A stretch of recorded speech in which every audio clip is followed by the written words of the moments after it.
Hi, welcome to Working Women. I'm Fanny from Creatives at Work. We have met many amazing women while running Creatives at Work. We hope to share inspiring stories about how female executives, entrepreneurs, and freelancers from Singapore are taking charge and building successful businesses. Today, we are speaking to Shao-Ning. Shao-Ning is a partner investor of AngelCentral. In the family angel portfolio, she has investments in more than 35 startups, out of which 7 are led by women CEO and 7 VC investments. So, Shao-Ning, as working mothers, we juggle multiple roles in a day. Yep. So, can you share with us how is a typical day of you look like? I'm so used to it that I don't feel the typical day is very different. But typical day in the COVID day is not really quite the typical day what it used to be. So every day, I think I'm quite lucky. My boys the older boys are quite independent. It's only the younger one that I need to fetch to school. So I don't need to wake up at 6+ to drive the mommy taxi to bring them to school. So usually get up 7:45, 8 o'clock, then bring the small guy to school. And then after that, come back, I'll have my breakfast, then dilly-dally, and then start my work. Then lunch either at home or at the nearby hawker center. And then afternoon, usually I will have chats with my startup, my staff. And then call it a day. I'm very fortunate to have a good supportive helper who handles the cooking. Otherwise, I think my children will be malnourished. Not exactly a very strong hand in the kitchen. But in terms of startups, how has the whole entire COVID situation impacted them? It depends on which sector. So we have 2 startups within our portfolio that is in a travel-related one. So at the start of COVID, I think that was almost end of March to early April, we did the portfolio review. So we categorized the companies into 3 categories. Dangerous group, okay, can continue to do well group. So unfortunately, out of the 35 companies, we still have 28 active companies. 2 of the companies would belong to the dangerous group that actually shut down in the COVID period. But the rest of the companies at the start, when we did the review, we had a one-on-one session with almost all the founders and find out how things are doing. Key thing that we told them, regardless of where you are, regardless of what industries you're in, make sure your bank account can last you at least 18 to 24 months. So beginning of March and April, I think you still have people who are very optimistic. And in the market, you were having a lot of people saying that we have a V-shaped recovery, right? But standing where we are now, we can see the shape is not V, definitely. But hopefully it doesn't have to be 24 months. But we have one of our very late stage company that is currently in a Series D performance level. They actually are preparing for 48 months. So it really depends on what sector you're in, and I think it really would help to be a lot more conservative. Yeah, but there are some startups that maybe the model is not as proven, the bank account is not as healthy, and so for that group, I would say there's no shame. Take it as a learning experience. Review and then make a decisive call. Don't drag it out. So what are some of the key elements you look for in a startup? For investment purpose. So actually I have I talk to founders all the time, and not all the founders, I mean, I don't have that much bullet to invest in every single one as well. So there are some founders that eventually we became just more like a, advisor, mentor along the way, and we chit chat all the time and just provide a listening ear. So every year between my husband and me, we set aside enough fund to invest between 4 to 5 companies. We'll continue with that principle for the next 3 to 5 years as well.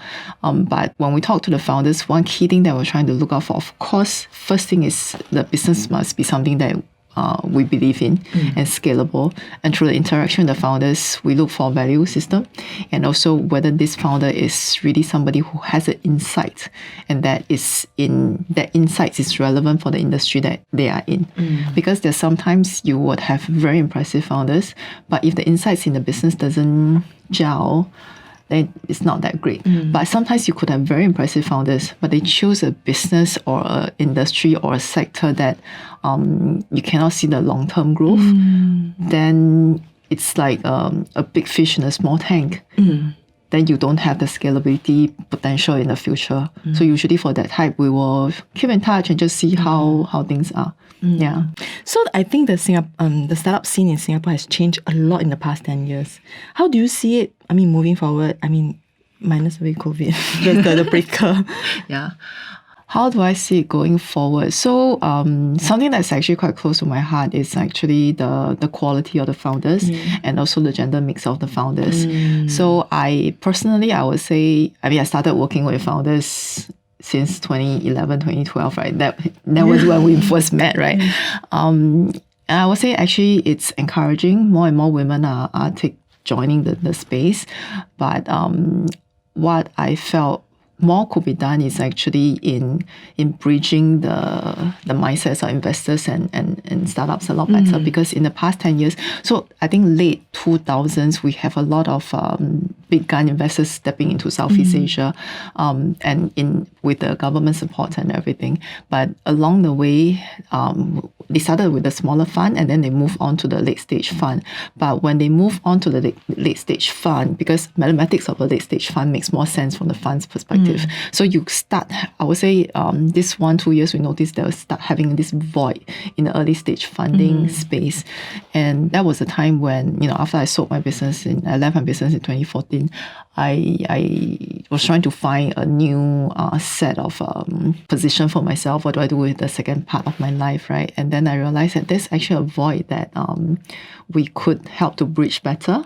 And so that's why we started AngelCentral. And the intention is really to help more individuals or high net worth people or family offices understand the early stage investment part better. And so we see ourselves as a translator. And I mentioned just now, every year I put aside budgets for 4 to 5 companies, but there are actually a lot more companies out there. So if I can support other individual investors to understand this space better, then they can invest, and then we can help 2 groups to come together. And that's why we started Investment Club. Yeah. So right now, I mean, that's like my second baby now. And yeah, counting my real babies one side, and then this is my second business baby that is taking out my time, but not as crazy as last time. So if you're talking about my day, it used to be when I'm running company full time, right? It's 8 to 6, right? And then after that, it's your By the time your kids are young, right? Your eldest one should be quite young. Yes. So I was involved in JobsCentral from 2000 to 2014, right? So I would say that's a golden period for my first 3 kids, right? My first boy came in 2002, right? Then 2003, then 2008. So that was actually early days. So yeah, as a mother, I wasn't there for the first step, and I wasn't there, but I was there changing diapers and breastfeeding and everything. But I just said, half the time, you are preoccupied with something else. I know how you feel. I would say only for number 3, I start to be there more. Then for number 4, I'm really there. Yeah, so number 1, I'm really there. And I think that God has been very kind to us. 2014, we fully exited from the business, and I could spend really more time with the baby and to be a real mother. I'm sure there are many moments when you were first starting out that you feel torn, between your business and your baby. Or did it come very natural to you that, your business is your first baby? This is the part that my husband said that you're really very woman here. Okay, so I actually didn't have that struggle. And then, I didn't have the struggle between, should I choose between family and work, right? And then I realized a lot of my girlfriends were having that struggle. And then I was like, something's wrong with me. Then my husband's like, what's wrong with you? So in a sense, I'm blessed to be very clear, and definitely it's because I have very strong family support. My mom, my mother-in-law, my father-in-law, the whole family was there to help me look after the children. And I think I'm also a bit more 粗线条 lah. I think I really totally trusted them. I actually didn't interfere. So before helicopter parenting became a word now, I was helicopter mom. I set strategic direction. Then I have ground troops who help me to execute, right? And I don't question. And then, it was just very good relationship working then. But when I started to realize most women, my girlfriends of my age, were having that struggle between this, then I'm like, how come I don't struggle? But then I was having this whole guilt thing with myself for not being guilty, that kind of thing. Then after a while, I realized that I think, in a sense, you can say you see the positive way, you'll be say that I'm very clear-headed. You see the negative way as I'm very selfish. Because during that period of time, my focus was making sure, because both my husband and me are in the business. So in a sense, we double in, right? We double down. Yeah. So we can't afford to fail. Yes. So if we fail, then the whole family is, the income is affected. So we really, both of us were working very hard on that front. And because of that, there was never really any doubts of my choice. But looking back, I would say if I really had to choose, I would still take the same path because I know me. So 2014, after I left work, I spent 6 months being a housewife. I think it was killing myself. It was totally not easy for me. And it was very hard. Literally thinking, what veggie to buy, what lunch to cook. It was really very hard, right? And half the time it's kangkong and fried egg. So it's really, it's just not in my DNA. So I guess I did what I could the best. But on hindsight, I have to say I'm really lucky to choose a business and have business partners that who fully supported. And now standing where I am, I would say it was it's the heavy obstinance to make sure that business work, that make it work. But we were also very fortunate in choosing the business we were in because we were fresh grads. We didn't know better. And we didn't know that job portals will be cash flow positive very fast. And we didn't know that it will be a EBITDA has such a strong debt, right? So on hindsight, we were very lucky in chancing upon that model that we wanted. So in business, there's both, you have to work hard, but there's also that luck component sometimes that, you unknowingly you step onto it. Yeah. Will you encourage your children to be entrepreneurs? I definitely would, because I feel for me personally, in the first 5 to 7 years, it's a huge learning curve. I mean, I'm sure you know, it's especially if you compare to your peers. Yeah, you realize true. your thinking Different. Your thinking style is different. What you're concerned about is very different. But it does get very lonely because your conversations are very different. You cannot talk to your peers. They are not going to. It's a different sphere altogether. And when you have problems, you need to have a very strong partners that you can communicate the ideas with. But end of the day, business is people. You're dealing with people, and unfortunately, sometimes 30-40% of your problem probably come from your partners. Yeah. So sometimes you also cannot talk to the partner. So it's really it's a very tall, a very difficult journey, but it's definitely a very rewarding journey because it forces you to. So personally, what I look for founder is really somebody who can reflect inwards. So we have seen some founders who is everything that go wrong is forever everybody else's fault. It's never my fault. Yeah. So if you're not reflecting to see what I can learn in every step of the way, then you will not enjoy the process and you will forever be on the blaming mode. Yeah. So back to the gender mix that you mentioned just now. I also realized, I mean, everybody realizes females in Singapore, we don't really occupy the top management role as much as we would like. Do you think that's the case of really a ceiling that the society has put, or an invisible one that we put upon ourselves? I think it's both. So top management, I mean, we start from the board, right? Usually the board is formed by the CEO. And if the CEO is a guy, he will bring his buddies in. And yeah, so that's, in a sense, that was how it happened last time. And the process has not changed much.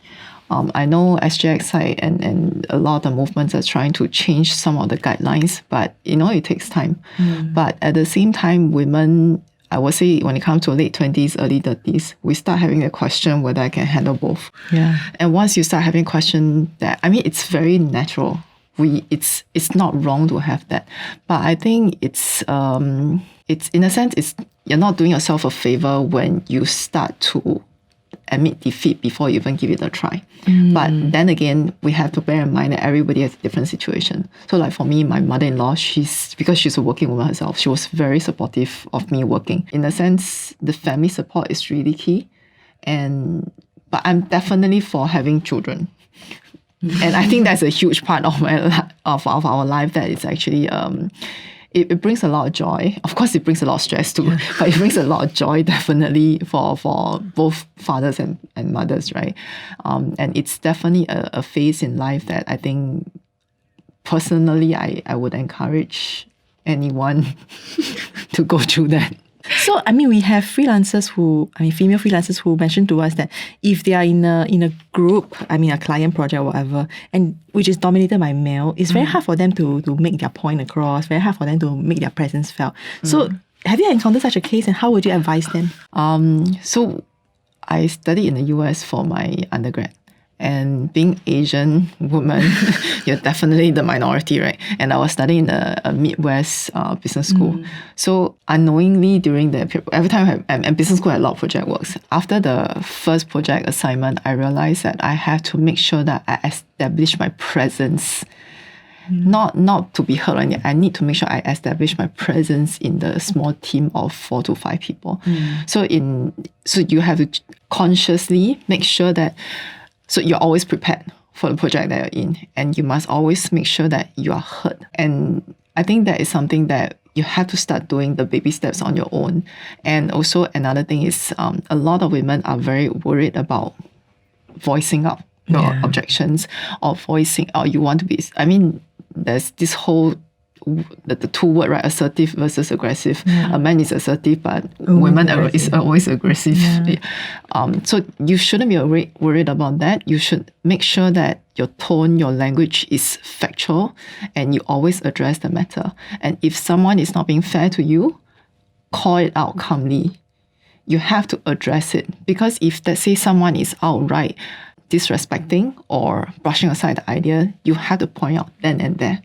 Because after that, you have to, if you don't follow up on that on the spot, the moment is gone. So if your presence or your words are not being taken in a setting like that, right? I always believe we do what we can do, what we can control. Then I would say you have to put it on yourself to right the wrong. The society as a whole, yes, there are behaviors that is biased against women, but you can't change the society overnight. But you can change yourself. If you can control yourself to manage the situation better, next time, you start getting in control of what's within your control. Of course, your colleagues, your peers, your customers, if they can change, great. But that's not within your control. So you can only change yourself. That's a very good point. You can control what you can. You cannot control what you cannot control, right? And then if the moment is in front of you, it's the moment for you to change that, you should grab it. So how should young freelancers try to build up their confidence, especially when it comes to business presentations, networking? That's a very big one. I would say from young ladies' point of view, I think first of all, always be genuine and be clear about what your work, and be clear of your value system. How you carry yourself. First of all, the way you carry yourself, you must be confident. Whether you're able to invoke the confidence in you comes with time. But if you're not confident of yourself, then I think, this sounds a bit nebulous. I think I'm a bit airy, right? Yeah, it's true. So I'm trying to think back to how I worked with my team last time. I realized that for young people, not young girls in specific, but I would say when you're fresh grad coming into the job market, I think a lot of times you're very worried about dealing with people. And so because of that, you don't dare to voice yourself. And in certain business environment, it can be quite patriarchal. So you're expected to keep quiet. But I think, of course, listening and keeping to the protocol is important. But you need to know when to speak up. And you need to know, making sure that you're heard. But heard at the right time. And also, for one thing, I'm the old school type. I always believe that preparation, making sure that you really know everything about what you're supposed to do is prepared, and that you always have a plan B. Like when we run events or whatever thing, projects, you must always have a plan B in case anything goes wrong. Ideally, plan B and plan C. Because especially if there are many stakeholders every project has a lot of stakeholders. You want to be able to have the backup plan within your team and always be a team player, but ensure that your credit is not yours. That is also something, that is also a skill set that I think need to have. Yes. I mean, corporate environment, ma. Yeah, right. Yeah. So, I mean, some of our freelancers, for those that are very vocal and know how to build network very fast, you will definitely see their potential. And true enough, in a few years' time, you will see them rise to the rank of super freelancer. There are a lot of them who don't know, so they are only rely on word of mouth for their projects. They are not able to cast a wider net. So, I mean, in this day and age where social media is everything, right? And then each freelancer is seen as a solopreneur. How would you advise them to, expand beyond them, just being themselves a freelancer? What are some of the key ways that they can quickly build, a more sustainable business for themselves? I'm just probably I'm not the best advice for this piece, but I'm just wondering whether it makes sense for them to a few freelancers coming to form in casual groups. Because, so like how I look at startups, right? We are usually very worried when it's a solo founder. Because no matter, you need like 3 heads and 4 pairs of hands to do everything in the business. And I would presume even if you're doing just one part of a creative project, there are actually other operational issues that you might have to consider. So if you can pair with, not formal setup, but pair with other people who can complement you, then probably you can have a better opportunity, and then you can always support each other. Does that make sense? It makes sense. Because so from what most of the freelancers that we work with, I realized that they really are octopus, They do everything, and sometimes when you do everything, especially if timeline is an issue, there are bound to be mistakes, and then sometimes when basic administrative things, when you're not being covered, you are at the losing end. Yeah. So you don't want to put in the effort, and in the end, didn't bill properly, didn't invoice correctly, and then you lose out. I mean, one key thing is you're tracking by the amount of time committed, right? Those are actually quite crucial. So administrative work is something that I realize, even for the startups, I would say freelancers probably the same. It's the critical but not sexy bit of the business, but it may break you. Because especially COVID, right? You got to look at account receivables. And I am sure a lot of freelancers don't enjoy doing this bit. And if you have a huge AR, you don't chase down your bank account, how? True. Yeah. So you probably would have to work with people that can complement you. Yeah, because a lot of our freelancers, they are not savvy in that area. They only sell their services. But what happens after the service is closed? Then, the post work, so not so much a post-production work, but it's more of the support work to make sure you wrap out a deal properly. Invoice, these are actually, I think, especially in the startups, I know nowadays we talk about deep tech, AI, it's all the sexy bit. But then the fundamental part, for one thing, we talk about IP all the time, right? But when we check IP, do you really own the IP, your foreground, background, everything? Or even I got to learn how to read all this part, right? Because if you start doing all the work and you didn't ensure that you can own the IP of the work, especially a lot of, like this morning we were talking about a food replacement sauce company. If you didn't ensure that you own the tech of what you sign up with the university lab to do partnership in, you're funding it, you're doing all the work, but then you don't have access to the IP. How? You do all the work, then in the end, IP not yours. Yeah, the work's not so great. No, you don't even get to enjoy the fruit of the work. So it's a lot of the critical part is not the sexy bit. If there's a way for you to go back in time and do change anything, any moment in your life, what would it be? Do I sound very egoistical to say no need to change? I try not to regret, and I try to live with the decision that I come to, and interestingly, I'm also not a huge planner. I don't plan ahead, and I'm quite a live by the moment kind of person. So I have a rough plan kind of thing, but I try to enjoy the moment and just enjoy life it is. And I think so far it has worked out quite well. And don't think need to change much. So my one last question is, what advice or encouragement would you have for female entrepreneurs? Or, students who are now in school having, aspiring thoughts of, starting their own business? I would say give it a try. Always give it a try, because you do not want to live your life thinking what if. But when whatever you're doing, I think always own the decision. Always own the journey, always own the decision.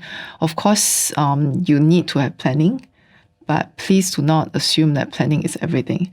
Sometimes over-analysis will lead to inaction. Yeah, correct. Yeah, correct. Not just procrastination, it's lead to inaction.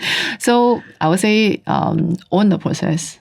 Own the process and own the journey, so that you can claim that I went through that. And I would say every experience is a learning experience. But in that process, recognize that we are not super beings. We are not superhumans. We always need a team with us. And I think it's only right that we value the efforts everybody put in. But key is integrity. Yeah. Because if for me, I feel that if you do something without integrity, from the outcome is because of certain cheating thing, I don't think you'll be happy with yourself end of the day. Yeah. So I would say work with your team on the right foundations and own the process. Yeah.